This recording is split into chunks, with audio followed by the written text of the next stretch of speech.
আসসালামু আলাইকুম ওয়া রাহমাতুল্লাহি ওয়া বারাকাতুহু। আলহামদুলিল্লাহি রাব্বিল আলামিন ওয়াল আকিবাতুল মুত্তাকিন ওয়াসসালাতু ওয়াসসালামু আলা নবিয়িনা মুহাম্মদ ওয়া আলা আলিহি ওয়া সাল্লাম। বাদ সম্মানিত দিনী ভাই ও বোনেরা, আজকের আলোচ্য বিষয় হচ্ছে অত্যন্ত গুরুত্বপূর্ণ ইম্পর্টেন্ট, সেটি হচ্ছে যাকাতুল ফিতর। আমরা আজকে জানবো যাকাতুল ফিতর কি জিনিস, জাকাতুল ফিতর কাদের উপর ফরজ, এবং জানবো যাকাতুল ফিতর কখন আদায় করতে হবে, কি দিয়ে আদায় করতে হবে, কেন আদায় করতে হবে ইত্যাদি বিষয় নিয়ে আজ আলোচনা ইনশাআল্লাহ। আল্লাহ রাসূল সাল্লাল্লাহু আলাইহি ওয়াসাল্লাম বলেন, মাইয়ুতি'র রাসূল ফাকাদ আতা আল্লাহ ওয়া মান তাওয়াল্লা ফামা আরসালনাকা আলাইহিম হাফিযা।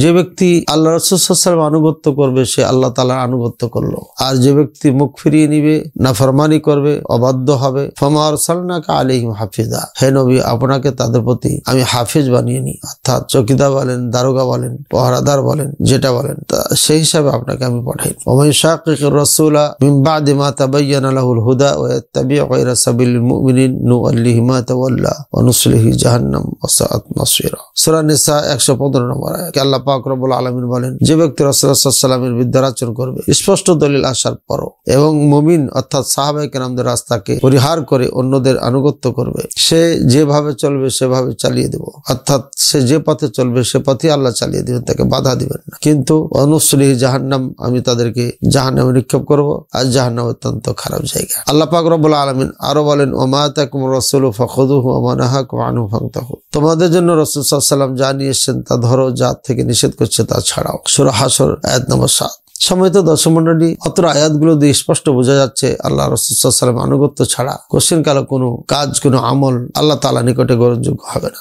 এই জন্য কোরআন সুন্নাহর সাথে আমাদেরকে মিল রেখে কাজ করতে হবে। আর আমরা জানি সাদাকাতুল ফিতর ফরিদাতুম মিন ফরাইদিল্লাহ, এটা হচ্ছে ফরজ ইবাদত, এটা হচ্ছে ফরজ জিনিস। আল্লাহ যতগুলো ফরজ করেছেন তার মধ্যে এটি একটা ফরজ জিনিস। ইবনে উমর রাদিয়াল্লাহু তাআলা আনহু বলেছেন, ফরজ রাসূলুল্লাহ সাল্লাল্লাহু আলাইহি ওয়াসাল্লাম, রাসূলুল্লাহ সাল্লাল্লাহু আলাইহি ওয়াসাল্লাম ফরজ করেছেন যাকাতুল ফিতর মিন রমাদান, রমজান মাসে। সা মিন তামরিন, খেজুর হলো 1 সা, সা মিন শাইর, জব হলো 1 সা। কাদের উপর ফরজ এটা? আলাল আবদি, দাস যারা গোলাম থাকতো সেই গোলামের উপরও, দাসের উপরও, ওয়া আলাল হুররি, স্বাধীন মুক্ত ব্যক্তির উপরও, ওয়া যাকারি, পুরুষ ব্যক্তির উপর, ওয়াল উনসা, নারীর উপরও, ওয়া সাগীরি ওয়াল কাবীরি, ছোট এবং বড়র উপর, মিনাল মুসলিম, অর্থাৎ প্রত্যেকটি মুসলিম নর নারী, ছোট বড়, গরিব ধনী সবার উপরে যাকাতুল ফিতর ওয়াজিব। এখানে আব্দ মানে এখানে গরিবই বোঝানো হয়েছে, অর্থাৎ আব্দ কারা হয়? যারা দাস দাসী হয়। আমরা সবাই জানি দাস দাসী ওই সমস্ত ব্যক্তিকে বলা হয়, নারী পুরুষকে বলা হয় যারা কে যুদ্ধের ময়দানে পাওয়া যায় এবং তাদেরকে গ্রেফতার করে নিয়ে এসে দাস হিসাবে, চাকর হিসাবে তাদেরকে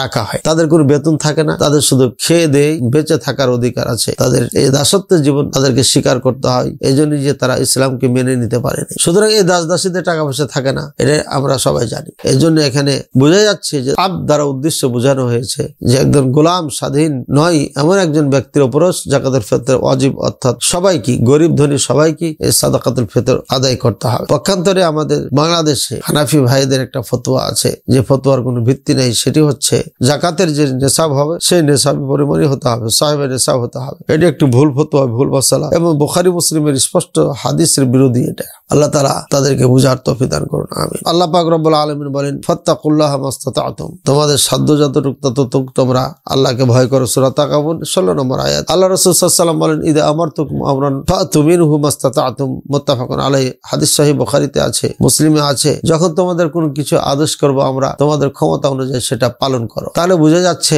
এখানে বান্দা, দাস দাসী যারা আছে, ফকির মিসকিন আছে, এখন দাস দাসী তো বর্তমানে পাওয়া যায় না, তবে ফকির মিসকিন আছে, এরা যাকাতুল ফিতর কিভাবে আদায় করবে? ফকির বলা হয় যার ঘরে একদিন দুদিনের খাবার থাকে। সুতরাং যার ঘরে একদিন দুদিনের খাবার থাকে সে ব্যক্তি সাদাকাতুল ফিতর আদায় করতে পারবে। যদি না থাকে, কথা তার পরিবারে যে সদস্য রয়েছে 20 কেজি লাগে, কিন্তু তার ঘরে আছে 5 কেজি, 2 কেজি, 1 কেজি, অর্থাৎ যা আছে তাই দিয়ে সে সাদাকাতুল ফিতর আদায় করবে, যদি তার ব্যবস্থা না থাকে। তবে একটা ব্যবস্থার কথা আল্লাহ রাসূল সাল্লাল্লাহু আলাইহি ওয়াসাল্লাম বলে দিয়েছেন বা করে দেখিয়েছেন। সাহাবায়ে কেরাম সাদাকাতুল ফিতর আদায় করতেন 28 রমজান থেকে, 28 রমজান থেকে ঈদের সকাল, অর্থাৎ ঈদের সালাতের আগ পর্যন্ত। তো বোঝা যাচ্ছে যে 28 রমজানে যদি আমরা ধনীরা সাদকায়ে ফিতর আদায় করে এই সাদকায়ে ফিতরটাকে গরিবদের কাছে পৌঁছায় দিই 28 রমজানে, তাহলে 29 রমজানে গরিবগুলো সাদকাতুল ফিতর আদায় করতে পারবে। তাহলে সমাধান হয়ে গেল, ফকির মিসকিন সবাই পারবে এবং হাদিসের উপর আমল হয়ে গেল। একান্ত যদি না থাকে, ঘরে যা আছে তাই দিয়ে তারা আদায় করবে। সাধ্য মোতাবেক, ক্ষমতা অনুযায়ী। এটি স্পষ্ট কোরআন এবং হাদিস প্রমাণ করতেছে। এবং উলামায়ে কেরাম ইস্তেমবাদ করে, ইজতিহাদ করে এটি বলেছেন যে একজন দাস দাসী কিভাবে আদায় করবে, তারা আদায় করবে এইভাবে। তবে মাসালা আর একটি আছে, এটা আরো সহজ। দাস দাসী যার অধীনস্থ সেই ব্যক্তি তাদের পক্ষ থেকে আদায় করে দিবে। তাহলে দাস দাসীর ওপরেও সাদাকাতুল ফিতর ওয়াজিব, আদায় সে নিজে করুক অথবা তার মালিকে করুক, অবশ্যই এটা আদায় করতে হবে। এটার জন্য সাহেবে নিসাব হওয়া শর্ত নয়। আল্লাহ তাআলা আমাদের বোঝার তৌফিক দান করুন। আল্লাহ রাসূল সাল্লাল্লাহু আলাইহি ওয়াসাল্লাম বলেছেন, মান আদ্দাহা ক্বাবলা সালাতি ফাইন্না যাকাতু মাকবুলা। যে ব্যক্তি এটিকে ঈদের সালাতের আগে আদায় করবে সেটি কবুল সাদকা হিসেবে গণনা হবে এবং এটাকে আল্লাহ গ্রহণ করবেন। ওমান আদ্দাহা বাদা সালাহ ফাইন্নাহা সাদাকাতু মিনাস সাদাকাত। আর যে ব্যক্তি সালাতের পরে আদায় করবে এটা সাধারণ আপনার দান হিসাবে গণনা হবে, সাদকাতুল ফিতর হিসাবে আদায় হবে না। আবু সাঈদ খুদরি রাদিয়াল্লাহু তাআলা আনহুমা বলেন, হাদিসটি সহিহ বুখারী মুসলিমে আছে। ইবনে ওমর রাদিয়াল্লাহু তাআলা আনহুমা থেকে একটি হাদিস আছে, ক্বালা ফারাদা রাসূলুল্লাহ সাল্লাল্লাহু আলাইহি ওয়াসাল্লাম যাকাতাল ফিতর মিন রমাদান সাআ মিন তামরিন আও সাআ মিন শাঈর ওয়া কানা শাঈর ইয়াওমা যাক মিন তুআমিহিম। রাসূলুল্লাহ সাল্লাল্লাহু আলাইহি ওয়াসাল্লামের যুগে আমরা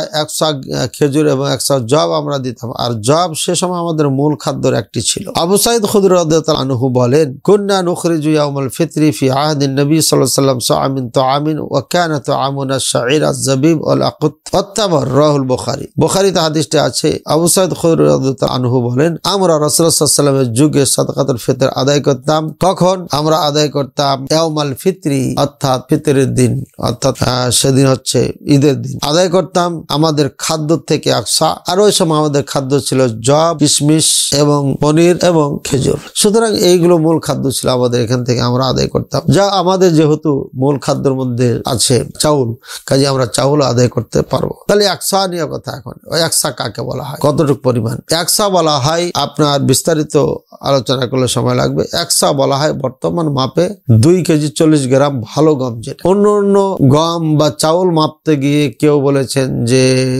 100 গ্রাম, 200 গ্রাম, 250 গ্রাম, 300 গ্রাম, কেউ আবার বেশি কম বেশি বলেছেন। তো সব থেকে ভালো বেটার হচ্ছে একসা মাপার নিয়ম হচ্ছে আমাদের মধ্যবর্তী ব্যক্তি যিনি আছেন তার এইভাবে খাওয়াল ধরে আপনার গম এবার চাউলের রাইসে হাতটা ঢোকাবে আর নিয়ে এভাবে রাখবে 4 বার। এই 4 চুল্লুতে যা আসবে এটা হচ্ছে একসা। তবে ঝামেলা লেগেছে আমাদের বাংলাদেশ, ভারত, পাকিস্তানে। সেটি হচ্ছে একসা না হাফসা। দেখেন এই হাফসার কোন হাদিস পৃথিবীতে নাই। হাফসা আসলো থেকে মুআবিয়া রাদিয়াল্লাহু তাআলা আনহু হজে আসছেন শাম দেশ থেকে, অর্থাৎ সিরিয়া থেকে। আসার পরে উনি বক্তব্য বলছিলেন যে আরা শাম দেশে যে সা আছে এই সাটা আর রাসূলুল্লাহ সাল্লাল্লাহু আলাইহি ওয়াসাল্লামের সা, এই দুটার মধ্যে পার্থক্য। সা নবী সাল্লাল্লাহু আলাইহি ওয়াসাল্লাম নিসফু সা শাম। রাসূলুল্লাহ সাল্লাল্লাহু আলাইহি ওয়াসাল্লাম যে সা আছে এক সা একটা পাত্রকে বলা হয়। এই সা আমরা দেখেছি মা বোনদেরকে একটা পাত্র মেয়াদ দিয়ে তৈরি করা হতো, এটা দিয়ে চাউল মাপতো, এটাকে কাঠা বলি আমাদের ভাষায়। এই কাঠা এটাকে সা বলা হয় আরবিতে। রাসূলুল্লাহ সাল্লাল্লাহু আলাইহি ওয়াসাল্লামের নিজের ব্যবহৃত যে সা ছিল এই সাটা দেখিয়ে বলেছিলেন এই সায়ের একসা আদায় করতে হবে। মুআবিয়া রাদিয়াল্লাহু তাআলা আনহু আসার পরে বললেন হজে যে শাম দেশের যে আধা সা আর রাসূলুল্লাহ সাল্লাল্লাহু আলাইহি ওয়াসাল্লামের এক সা, এটা সেম বরাবর। এখানে একটা বুঝার কথা আছে। রাসূলুল্লাহ সাল্লাল্লাহু আলাইহি ওয়াসাল্লামের সায়ের কথা মেনে নিচ্ছি 2.5 কেজি। 2.5 কেজি যদি হয় তাহলে শাম দেশের অর্ধেক, আর এটা যদি ফুল সমান হয় তাহলে বোঝা যাচ্ছে যে শাম দেশেরটা 5 কেজি ওজনের ছিল, বড় ছিল। শাম দেশ সুখী দেশ, ফসলাদি তাদের ছিল, তারা সা বড় করে বানিয়েছে, তাই তাদের 5 কেজি আর রাসূলুল্লাহ সাল্লাল্লাহু আলাইহি 2.5 কেজি। এটা নিসফ যখন তুলনা করতে গেছে দেখছে যে আধা সা আর রাসূলুল্লাহ ফুল সা সমান হয়েছে। কিন্তু দুঃখজনক হলো সত্য, মুআবিয়া রাদিয়াল্লাহু তাআলা আনহু বক্তব্য আধা সা শাম দেশের কথাটাকে রাসূলুল্লাহ সাল্লাল্লাহু আলাইহি ওয়াসাল্লামের পুরো সার সাথে মিক্স করে লাগিয়ে দিয়েছে। শাম দেশের আধা আর রাসূলুল্লাহ সাল্লাল্লাহু আলাইহি ওয়াসাল্লামের ফুল সা এক। এখন যদি আমরা রাসূলুল্লাহ সাল্লাল্লাহু আলাইহি ওয়াসাল্লামের সা যেটা আছে এটাকে আধা করে ফেলি তাহলে তো শাম দেশের আধা আর রাসূলুল্লাহ সাল্লাল্লাহু আলাইহি ওয়াসাল্লামের আধা সমান হলো। তাহলে এই কথা তো মুআবিয়া রাদিয়াল্লাহু তাআলা আনহু বলেনি। মুআবিয়া রাদিয়াল্লাহু তাআলা আনহু বলেছে শাম দেশের হাফ আর রাসূলুল্লাহ সাল্লাল্লাহু আলাইহি ওয়াসাল্লামের ফুল সাটা একদম বরাবর। বোঝা যাচ্ছে মুআবিয়া রাদিয়াল্লাহু তাআলা আনহু এটা পরিমাণের কথা বুঝাতে গেছেন যে শাম দেশের সায়ের যে পরিমাণ একসাথে নাড়ায়, রাসূলুল্লাহ সাল্লাল্লাহু আলাইহি ওয়াসাল্লাম হাফ সাথে নাড়ায়, রাসূলুল্লাহ সাল্লাল্লাহু আলাইহি ওয়াসাল্লাম ফুল সা সেই পরিমাণ নাড়ায়। তাহলে বোঝা যাচ্ছে রাসূলুল্লাহ সাল্লাল্লাহু আলাইহি ওয়াসাল্লামের ফুল সার যেটা পরিমাণ 2 কেজি 40 বা 100 200 যাই হোক 250 ধরে নিচ্ছি আমরা, বা 3 কেজি ধরে নিচ্ছি। 3 কেজি যদি হয়ে যায় বর্তমানে, তাহলে মুআবিয়া রাদিয়াল্লাহু তাআলা আনহু যে বক্তব্য দিয়ে শাম দেশের হাফ সার কথা বলেছিলেন, হাফ সা 3 কেজি হবে। তাহলে বোঝা যাচ্ছে আহলে হাদিস আর হানাফিদের মাঝে কোনো পার্থক্য এই মর্মে নাই, তারপরও আমাদের দেশের হানাফি ভাইয়েরা এটাকে নিয়ে তারা বাড়াবাড়ি করেছে এবং এই হাদিসে মুআবিয়া রাদিয়াল্লাহু তাআলার বক্তব্যকে ভুল তারা বুঝেছে। অর্থাৎ তারা হাফসা নিয়েছে রাসূলুল্লাহ সাল্লাল্লাহু আলাইহি ওয়াসাল্লামের যেটা নেওয়ার কথা ছিল শাম দেশের শাহ। শাম দেশের শাহটা কি পরিমাণ ছিল যেহেতু উল্লেখ নাই, আর এটা হাদিসও না, মুআবিয়া রাদিয়াল্লাহু তাআলার বক্তব্য, এটাকে নিয়ে হাফসাকে রাসূলুল্লাহ সাল্লাল্লাহু আলাইহি ওয়াসাল্লামের শাহকে হাফ বানিয়ে দেওয়া, এটা চরম মূর্খতা এবং অজ্ঞতার বহিঃপ্রকাশ ছাড়া অন্য কিছু নয়। সুতরাং এক শাহ আদায় করতে হবে 28শে রমজান থেকে ঈদের সালাতের আগ পর্যন্ত।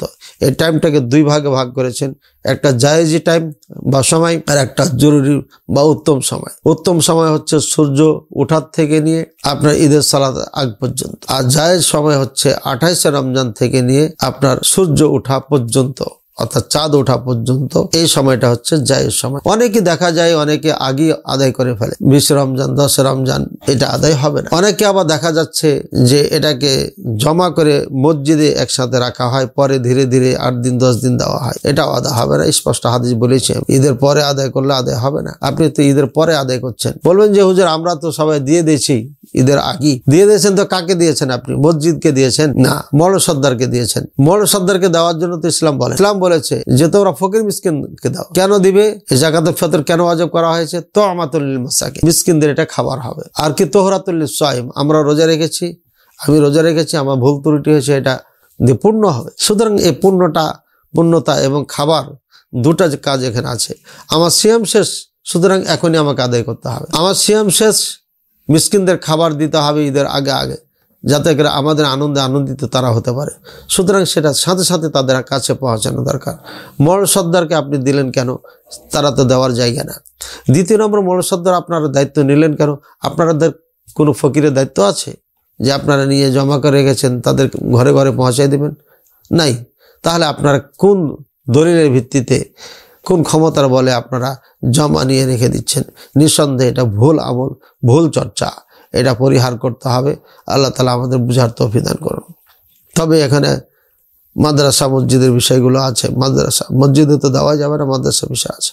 মাদ্রাসা ওই মাদ্রাসায় দেওয়া যাবে যেখানে গরিব মিসকিন এতিম বাচ্চারা সর্বক্ষণ থাকে, খায়। এখানে 50 জন গরিব মিসকিন এতিম আছে, কথার কথা। এই 50 জনের যিনি দায়িত্ব বহন নিয়েছেন তাকে দেওয়া যাবে। সে নিয়ে ওটা রেখে তাদেরকে ধীরে ধীরে খাওয়াবে, কারণ এটা ফকির মিসকিনেরা একদিনে খেতে পারবে না। কাজী জিম্মাদার তিনি নিয়ে তাদেরকে ধীরে ধীরে খাওয়াবে, তার জন্য এটা অনুমতি আছে। তাছাড়া আমাদের যে সমাজে মসজিদে রেখে বন্টন করার এটা কোনো ভিত্তি নাই এবং ইসলাম এটা অ্যালাউ করে না। এজন্য সবাইকে সতর্ক থাকতে হবে, সাবধান থাকতে হবে। এটা কোনো ছেলা খেলার ঘর না। মন মতো জীবনযাপন করলে হবে না। মান আহাদাসা ফি আমরিনা মা লাইসা মিনহু ফাহুয়া রাদ্দুন, আমার দিনের মধ্যে যা কিছু আবিষ্কার করেছে সেটা পুরো প্রত্যাখ্যিত, এটা ইসলাম নয়, এটা কবুল করা হবে না, এটা ছড়ে মারা হবে। সুতরাং আমরা ইসলাম পরিপন্থী কাজ করব না। আগে বলেছি আল্লাহ রাসূলের বিরুদ্ধাচরণ যারা করবে তাদেরকে জাহান্নামে নিক্ষেপ করা হবে, নাউযুবিল্লাহ। আল্লাহ তাআলা আমাদের সবাইকে বুঝার তৌফিক দান করুন, সঠিকভাবে আদায় করার তৌফিক দান করুন।